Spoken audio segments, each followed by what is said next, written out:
오늘 우리에게 주신 하나님의 말씀은 야고보서 5장 13절에서 18절 말씀입니다. 신약성경 376쪽,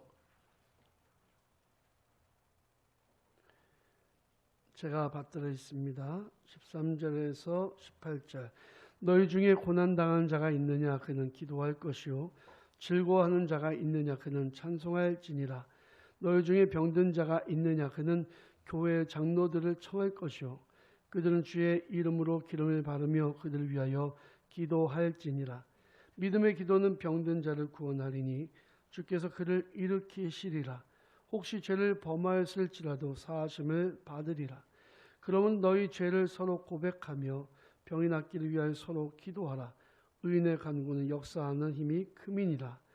엘리야는 우리와 성정이 같은 사람이로되 그가 비가 오지 않기를 간절히 기도한즉 3년 6개월 동안 땅에 비가 오지 아니하고 다시 기도하니 하늘이 비를 주고 땅이 열매를 맺었느니라. 아멘. 할렐루야. 하나님의 은혜가 예배를 사모하는 하나님의 말씀을 기대하는 우리 태원의 성도 여러분들의 가정과 삶 속에 심령 위에 충만하시길 주님의 이름으로 축원합니다. 올해는 어쩌지 그냥 확 지나가 버리는 느낌이 있어요. 10월 마지막 주일이 됐고 이제 11월이면 겨울 느낌이 확 다가올 거라 이런 생각이 듭니다. 우리가 오늘 종교개혁주일을 맞이해서 우리 교회를 향하신 이 시대의 대한민국 교회를 향하신 하나님의 마음을 오늘 좀 알아보고 또 마음에 새롭게 다짐하는 시간이 됐으면 좋겠습니다. 요한계시록 3장에 보면요, 교회들이 나오는데 이 요한계시록의 처음서부터 소아시아 7교회가 나오죠. 이것을 뭐라고 얘기하냐면 메노나라고 하는데 유대인의 성전에서 사용했던 촛대입니다. 이 촛대가 그 촛대란 얘기는 아니고 그렇게 만든 건데 예, 제가 예루살렘에 갔을 때 구입해서 온 거예요. 꽤 묵직합니다. 근데 이거보다도 훨씬 큰 거 있는데 그거는 제가 무게 때문에 못 가져왔어요. 여기에 보면은 초를 7개 꽂을 수 있게 되어 있고요. 하나님께서 모세에게 지시하신 대로 이렇게 마디가 있어서 나무 같은 형상이 있죠. 근데 요한계시록에 보면 소아시아에 있었던 7개 교회를 다 이 촛대에 비유를 했습니다. 그래서 소아시아에 있는 교회 하나하나가 그 촛대를 감당하고 있었다는 거죠. 그 중에 요한계시록 3장에 보면 라오디게아 교회라는 교회가 나옵니다. 라오디게아라는 지명은 사실은 황제의 부인의 이름을 따서 만든 건데 우리가 잘 아는 터키에 여행하면 꼭 나오는 그 파묵갈레라는 지역이 있어요. 그래서 우윳빛 온천수 거기 굉장히 유명한데 거기에서 6.5km 정도 떨어진 지역입니다. 온천이 나는 지역이 옆에 있기 때문에 이 도시도 역시 휴양 도시가 됐고요. 사람들이 모여드니까 향락 도시가 됐고 또 병을 치료하기 위해서 사람들이 오니까 의료 도시가 됐습니다. 돈을 그냥 바가지로 긁어 모으는 그래서 물질적인 풍요가 넘치는 곳인데 이 지진이 일어나서 나중에 다 폐허가 되어버리고 말았죠. 라오디게아 교회는 바로 그 도시에 세워졌던 교회입니다. 도시 자체가 물질적으로 풍요로우니까 교회도 역시 물질적으로 풍요로웠던 것 같아요. 사도 바울이 복음을 전했던 에바브로디도라는 사람이 있는데 골로새서에 보면은 이제 골로새 교회의 기둥 같은 그런 인물입니다. 사도 바울이 그 골로새서에서 에바브로디도 이야기를 하면서 히에라볼리라는 지명을 이야기하는데 그게 고대의 이름이었고요. 지금은 또 이름이 달라져 있습니다. 거기에 있었던 그 교회예요. 그런데 그 교회는 경제적으로 상당히 풍요로웠고 또 믿음이 처음에는 굉장히 좋았지만 시간이 지나가면서 믿음이 약해져 갔습니다. 그래서 요한계시록 3장에는 급기야 하나님께 책망을 받는 그런 모습을 보게 돼요. 소아시아 7교회들을 보면요. 어떤 교회는 칭찬만 받는 교회가 있고요. 어떤 교회는 책망만 받는 교회가 있고 어떤 교회는 칭찬과 책망을 겸하여 받는 교회들이 있었습니다. 우리 교회는 하나님 앞에 칭찬만 받는 교회가 되기를 원합니다. 라오디게아 교회의 문제점은 뭐였냐면 차지도 않고 뜨겁지도 않았다라고 하는 거예요. 온천수를 끌어오는데요. 6.5km 정도 되는 거리니까 오면서 뜨거웠던 온천수가 다 식어버리잖아요. 그렇다고 차갑게 식은 것도 아니에요. 맛을 보면 미지근한데 정말 맛없습니다. 아주 그냥 그 입맛에 안 맞는 거죠. 하나님의 사자는 바로 그 비유를 하고 있는 거예요. 너희들이 지금 너희들 신앙이 뜨겁지도 않고 차갑지도 않아서 맛을 보면은 도저히 마실 수 없는 온천수처럼 미지근하다는 거죠. 그래서 그들에게 주문을 하는 것은 너희가 열심을 내라, 회개하라 라고 주문을 하고 계시는 거예요. 아니면 내가 너희들을 버릴 것이다 라고 하는 무서운 메시지가 있는 거죠. 안과 질환에 특별히 좋다고 소문이 나서 눈이 안 보이는 사람, 또 눈에 병 있는 사람들이 왔어요. 그런데 이 라오디게아 교회는 자기 자신에 대해서 현실인식, 판단을 잘못하고 있었던 것 같아요. 어떻게 이야기하냐면 나는 부유하다, 풍요롭다, 나는 옷도 잘 입고 있고 나는 굉장히 똑똑하다, 아는 게 많고 보는 것도 많다 이렇게 이야기하는데 성령은 뭐라고 말씀하시냐면 나는 부자라 하여 부족한 것이 없다고 하나 사실은 내 곤고한 것과 가난한 것과 가련한 것과 눈먼 것과 벌거벗은 것은 너희가 알지 못하는도다 그랬습니다. 여러분 우리 한국교회, 대한민국 교회는 지금 상황이 어떨까요? 라오디게아 교회처럼 스스로 볼 때 우리 대한민국 교회는 괜찮아 이렇게 그냥 평가하고 있습니까? 아니면 정말 성령의 그 교회를 향한 안타까운 마음에 귀를 기울이면서 우리도 정말 이대로는 안 되겠다라고 하는 결단을 가지고 있는지를 우리가 이 시점에서 한번 돌아볼 필요가 있다는 거죠. 라오디게아 교회에게 성령께서 뭐라고 말씀하시냐면 열심을 내라, 회개하라 이렇게 주문하고 있어요. 열심을 내라, 회개하라. 코로나19 시대를 맞이해서 우리가 열심히 사라져버린 게 아닌가. 한국교회 안에서 그 뜨거움이 사라져버린 게 아닌가. 예배의 열심, 전도의 열심, 헌신의 열심들이 사라졌다면 우리가 돌이켜서 다시 열심을 내야 되고 우리가 그게 잘못되어 있다면 회개해야만 되지 않겠습니까? 어제 국민일보에 따르면 지난 9년간 우리 감리교회의 교인 수가 28만 명이 줄었다 그래요. 150만 명이었거든요. 28만 명이 줄었다는 것은 122만 명이라고 치는데 사실 그보다 훨씬 더 줄었을 거라고 생각이 듭니다. 자연스러운 인구 감소 때문에 교회 인구가 줄었다고 보는 것도 틀린 이야기는 아니에요. 왜냐하면 교회 학교가 줄었거든요. 안 나니까 부모가 자녀를 낳지 않으니까 인구가 줄어서 그래서 교회 인구가 준 건 맞아요. 그러나 그렇게만 보기에는 뭔가 석연치 않은 부분이 있다. 교회 열심히 사라져 버렸기 때문에 열심히 사라져 버리면 교회의 성장은 그냥 멈춰 버리고 그 뜨거움이 사라져 버리면 교회는 점점 감소할 수밖에 없다는 거죠. 우리는 라오디게아 교회처럼 영적으로 점점 더 무뎌져 가고 있는 거 아닙니까? 이제는 뜨거움이 사라져서 미지근해져서 하나님께서 이제 너를 내칠 것이다 라고 말씀하실 정도로 한국교회가 변한다면 이건 정말 문제가 아니겠습니까? 우리 하나님 앞에 다시 열심을 회복해야 될 줄로 믿습니다. 지금 우리는 하나님의 경고등을 봐야 돼요. 하나님 지금 경고 사인을 키셨다는 거죠. 지금 편안한 때가 아니라 지금은 비상 상황이에요. 고난이 겹치는 시기에 우리가 우선적으로 해야 될 일은 믿음을 회복하는 일이요, 열정을 회복하는 일입니다. 뜨거움을 회복해야만 합니다. 소돔과 고모라 성이 왜 망했을까요? 의인 10명이 없어서 망했어요. 우리가 열정을 가지고 열정 회복해서 믿음 생활을 잘한다면 하나님이 찾으시는 의인이 우리가 될 수 있는 거죠.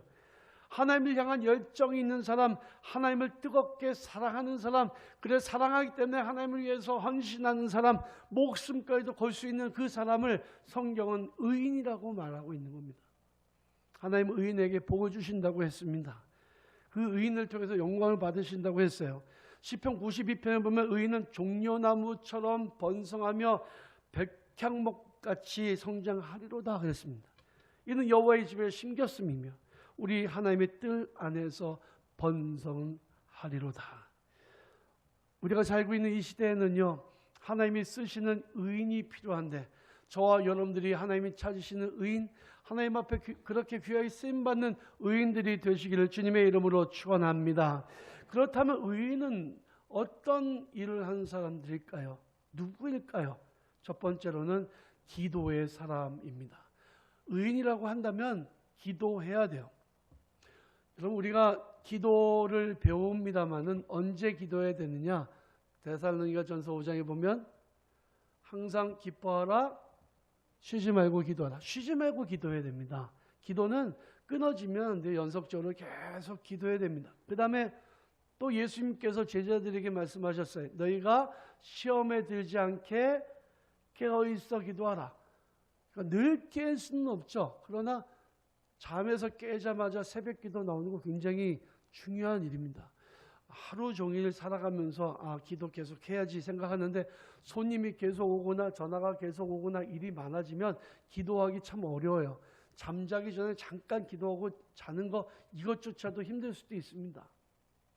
그래서 우리는 정말 깨어있어 기도하려고 노력을 해야 되고, 그래서 내가 새벽을 깨우리로다 이런 각오를 가지고 새벽 기도하는 건 굉장히 중요한 일입니다. 그런데 우리가 또 언제 기도해야 되느냐? 고난이 닥쳤을 때 기도하는 거예요. 오늘 본 말씀 5장 13절 18절 말씀 중에 13절 말씀 보면 너희 중에 고난당한 자가 있느냐? 그는 기도할 것이요 그랬습니다. 고난당했을 때 기도 안 하면 고난을 이겨낼 방법이 없어요. 혹시라도 그것을 어떻게 해서 이겨냈다고 해도 상처가 남습니다. 그래서 우리는 기도해야 되는 거예요. 성도는 언제 기도해야 된다고요? 항상 기도해야 되고, 깨어있어 기도해야 되고, 고난이 닥쳤을 때 기도해야 된다는 거예요. 우리는 지금 어려운 시대를 살고 있잖아요. 이전에는 생활에 대한 어려움이 있었다면, 그러니까 웰빙, 잘 먹고 잘 살고 하는 거죠. 웰다잉, 잘 죽는 거, 이게 목표였다면 지금은 서바이브, 살아남는 게 과제예요. 코로나19로 인해서 막 사람들이 죽어나가잖아요. 근데 독감 때문에 또 죽잖아요. 뭐 프로테이지는 낮을 수는 있지만 어쨌든 내가 죽을 수도 있다는 두려움에 사람들이 독감 예방주사를 안 맞는 상황이 되지 않았습니까? 고난이 겹친 거죠. 잠시 전까지 건강하던 사람이 갑자기 죽는 일들이 요즘에 굉장히 많더라고요. 선교지에서 선교하다가 우리 국내에서 일이 있어서 들어왔던 선교사님이 코로나 때문에 못 들어가고 있었습니다. 근데 그 사모님이 필리핀의 오지에서 이렇게 선교로 남편이 두고 간 선교지를 잘 돌보고 있다가 갑자기 심장마비가 와서 돌아가셨어요. 그런데 선교사님이 들어가고 싶은데 거기는 완전히 지금 차단이 돼 있어서 들어가지 못하는 상황인 거죠. 어쩔 수 없이 거기서 화장을 해서 장사 지내고, 그리고 6월만 겨우겨우 왔다 그래요. 언제 죽어도 이상하지 않는 시대가 지금 이 시대 아니겠습니까? 그래서 우리는 기도해야 되는 거예요. 여러분, 어려움과 고난과 역경이 찾아왔을 때 우리는 반드시 기도해야 된다. 우리가 하나님 앞에 우리가 기도할 때에 하나님은 이 어려움을 이겨나갈 힘을 주시고 용기를 주시고 지혜를 주시는 것을 믿으시기 바랍니다. 14절에 보면 너희 중에 병든 자가 있느냐? 그는 교회 장로들을 청할 것이요. 그들은 주의 이름으로 기름을 바르며 그를 위하여 기도할지니라. 믿음의 기도는 병든 자를 구원하리니 주께서 그를 일으키시리라. 혹시 죄를 범하였을지라도 사하심을 받으리라 그랬습니다. 기도할 때에 하나님께서 역사하셔요. 그러므로 사랑하는 성도 여러분, 기도하는 주의 백성들 되시기를 바랍니다. 둘째로 의인은 능력을 행하는 사람들입니다. 능력이라고 하는 것은 하나님이 주시는 그 힘을 의미하는 거거든요. 나는 못해도 주님은 하실 수 있기 때문에 주님께서 주시는 힘을 받아서 어려운 문제를 해결해 나가는 거죠. 의인은 능력을 경험하고 살아가는 사람들입니다. 우리가 살고 있는 이 시대를 이야기한다면 과학의 시대잖아요.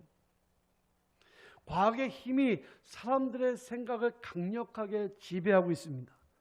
그러나 이 세상에는요, 과학의 논리로는 전혀 이해할 수도 없고 설명할 수 없는 일들이 일어나고 있어요. 과학자들도 그 부분의 영역을 이야기해서 불가지론 이렇게 얘기하잖아요. 알 수 없는 영역이 분명히 존재하는 거예요. 숫자 중에서 영혼의 숫자가 있잖아요. 무한대. 예, 무한대 인간이 알 수 없는 부분이죠. 무한대 영혼에 대해서 영원이라고 하는 것에 대해서 인간들이 어떻게 알 수 있습니까? 의술이 발달되고 의학이 발달되지만 원인을 알지 못하는 병명들이 있죠. 증상은 뭐와 비슷한데 원인이 없어요.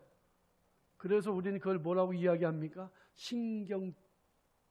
신경증적인 질병이다. 신경성 질환이다. 이렇게 이야기하잖아요. 그건 약도 없어요. 어떻게 해결해야 될지도 모르는, 이게 인간의 연약함입니다.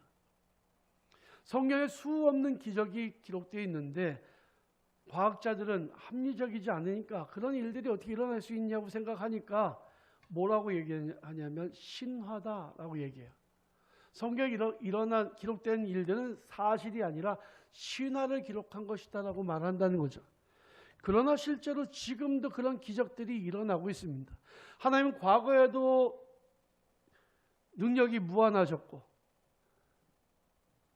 지금도 하나님의 능력은 무한하시며 앞으로의 세계에도 하나님은 능력이 무한하신 것을 믿으시기 바랍니다. 이스라엘 백성들에게 홍해를 말려서 맨 땅이 되게 하시고 육지로 건너가게 하신 하나님의 능력이 이게 신하겠습니까? 아닙니다. 하나님의 능력으로 일어난 기적인 거죠. 그러나 과학적으로 설명할 수 없는 것이기 때문에 그것을 신하라고 이야기하는 거예요. 오늘 본 말씀에 나오는 말씀을 보면 더 신기하죠. 엘리야가 기도를 했더니 3년 6개월 동안 비가 내리지 않았습니다. 그런데 다시 엘리야가 하나님 앞에 기도했더니 3년 6개월 동안 한 방울도 내리지 않았던 비가 내려서 땅을 적시고 열매를 맺게 했다는 거예요. 한 사람의 기도가 천기를 움직였다는 거죠. 기적 중의 기적이 아니겠습니까? 이것은 신화라고 이야기하는 사람들은 과학적으로 설명하려고 하다 보니까 그런 거예요. 그럼 믿음의 눈으로 보면 기적인 거죠. 하나님의 사람들이 과학의 영역에 속해 있습니까? 믿음의 영역에 속해 있습니까? 믿음의 영역에 속해 있는 거죠. 여러분, 기적은 하나님의 능력의 범위 안에 있는 거예요. 그래서 우리가 기적을 믿어야 되는 거죠. 하나님이 하신다면 안 될 일이 없는 거죠. 해결하지 못할 문제가 없는 거죠. 다만 차원이 다를 뿐입니다. 초등학생에게 초등학교에서 배우는 수학 문제를 풀라고 하면 못 풀겠어요? 풀죠. 그러나 박사학위를 하는 수학 학자들의 문제를 한번 여러분 보신 적 있나요? 이건 외계 문서 같아요. 수학, 이게 무슨 수학이야? 외계 문서예요. 도대체 알 수가 없어요. 그걸 초등학생들에게 보여줘 보세요. 걔네들이 풀 수 있나? 못 풉니다. 과학과 신앙은, 믿음은 그만큼의 차이가 있는 거예요. 차원이 다를 뿐이죠. 의인의 기도는, 믿음으로 하는 기도는 인간의 한계를 뛰어넘게 되어 있습니다. 그래서 성경은 뭐라고 말씀하고 있습니까? 의인의 기도는 역사하는 힘이 크다는 거죠. 여러분, 지금 이 순간 필요한 것은 의인의 기도예요. 하나님의 백성들이 하나님 앞에 믿음을 가지고 간절히 기도하는 것이 정말로 중요하다는 거죠. 사랑하는 성도 여러분, 믿음으로 기도하셔서 여러분들의 기도를 통해 하나님께서 이 땅을 고쳐주시는 놀라운 역사가 일어나기를 주님의 이름으로 축원합니다. 마지막으로 의인은 열정의 사람이에요. 열기가 아니고 열정의 사람. 세상에 살아가는 사람들은 정욕의 열기로 정신을 못 차리고 살아가잖아요. 돈을 벌기 위해서 열정을 쏟고 또 세상의 정욕을 위해서 열정을 쏟고 삽니다. 그러나 그 세속적인 열정들, 세속적인 그 정욕에 의한 욕망들은 다 헛된 것으로 끝나고 말아요. 허무하게 사라져버리고 말 것입니다. 춤추는 가수들의 춤을 보면요, 그들이 부르는 노래를 보면 열정이 가득합니다. 그러나 그냥 세상적인 그런 열기에 불과한 거죠. 엘리야 당시에 바알과 아세라 그 우상 숭배자들이 단을 쌓아놓고 거기에서 자기 신들을 부르면서 제사를 지냈는데요, 굉장한 열정으로 부르짖다가 안 되니까 옷을 찢고 칼로 자기 몸을 베면서 피를 흘리면서 열정적으로 제사를 지냈지만 아무런 일도 일어나지 않았습니다. 그러나 엘리야가 하나님 앞에 간절히 기도했더니 엘리야의 제단에 불이 내려서 제단에 있는 재물을 다 태우고 또랑에 있는 물까지 다 하나님께서 태워버리셨습니다. 열정의 질이 중요합니다. 우리 믿음으로 뜨겁게 열정을 가지고 하나님을 기쁘시게 하는 삶을 살아가야 될 줄로 믿습니다. 우리가 가장 시급한 것은 이 열정, 이 뜨거움이 회복돼야 돼요. 우리 감리교회 창시자인 존 웨슬리 목사님은 옥스퍼드 대학을 나오신 분이에요. 굉장히 과학적인 사고를 가지고 굉장히 합리적인 사고를 가지고 있었던 분입니다. 그리고 굉장히 규칙적인 생활을 했어요. 종소리만 땡그랑 소리가 나면 12시에 자기 동생 찰스와 다른 학생들과 함께 모여서 성경 공부를 시작했습니다. 너무 규칙적으로 모이고 그들이 모이는 그 모습이 그것만 봐도 난 12시구나 이것을 알 수 있어서 사람들이 그들을 조롱하는 의미로 규칙벌레라는 이름을 붙여줬어요. 그게 메소디스트라는 뜻입니다. 우리 감리교회 닉네임이 된 거죠. 그런데 그가 그렇게 합리적으로 과학적으로 살고 그 자로 잰 듯한 삶을 살았지만 그의 목회는 실패했습니다. 그는 자기도 변화되지 않았고 어느 누구도 변화시키지 못했습니다. 좌절하고 실망했습니다. 원인이 무엇이었을까요? 그의 안에 열정이 없었기 때문에 그래요. 올더스케이트라고 하는 곳에서 성경 공부 모임에 참석했는데 말씀 듣던 웨슬리 목사님의 심령에 갑자기 뜨거움이 임했습니다. 그리고 변화하기 시작했어요. 세상에 움직이는 모든 것은요, 다 열기로 움직입니다. 자동차도 그렇고 오토바이도 그렇잖아요. 불이 당겨야 움직일 수 있는 거예요. 교회도 성령의 불이 임해야 움직일 수가 있는 겁니다. 하나님의 사람들도 의인의 삶을 살려면 그 심령에 뜨거움이 있어야 되는 거예요. 사랑하는 성도 여러분, 그러므로 지금 말씀 듣는 여러분들의 심령에 성령께서 불을 던져주시기를 바랍니다. 여러분들이 변화가 되고 여러분들의 세상을 변화시키는 의인의 삶을 사시기를 주님의 이름으로 축원합니다. 하나님은 지금 이 시대에 의인을 찾고 계세요. 가슴이 뜨거운 거룩한 열정의 사람들, 가슴이 성령의 불로 너무 뜨거워져서 세상을 구원하고 변화시킬 믿음의 사람들, 우리가 그런 사람이 되기를 원합니다. 여러분들이 그런 삶을 사시기를 주님의 이름으로 축원합니다.